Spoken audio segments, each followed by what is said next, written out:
কথা কই না কেন, ফুল বাগানে চলে আইসে আর ফুলের কাছে আইসা কিছু সুন্দর সুন্দর কথা না কইলে হয় না। সেটা হলো কি, কাইন্দে দিব না, রুটি ছাড়বো না, ওকে সব ফাইন আছে, কিন্তু আপনি তো পৃথিবীতে থাকবেন না, এটা তো মনে হয় আপনার স্মরণ নাই। আপনি যা যা করতেছেন এই পরপারে, আপনার সমাজে সংসার জীবনে যা যা ঘটতেছে, এগুলো প্রতিনিয়ত পাপ, কিন্তু আপনার আপনার ছেলেপেলে, আপনার সংসারে মানে এদিক সেদিক বক্কর জক্কর লাইগেই আছে, আপনি কিন্তু বুঝতেছেন না।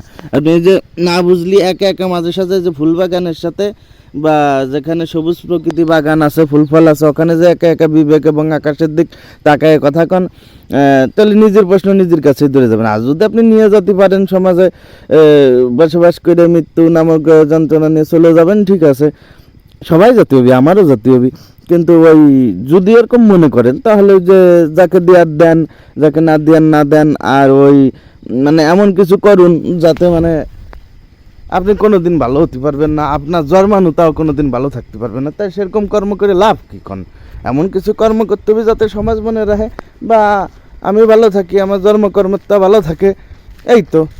তাহলে এ হলো পরিস্থিতি। এই জন্যই সবাই সবাই না, ঠিক এরকম অনেকেই মুরব্বীগণ আছেন, ঠিক আছে, তাদের মেনশন করে বলতেছি, ভালো কিন্তু এত ভালো ভালো না।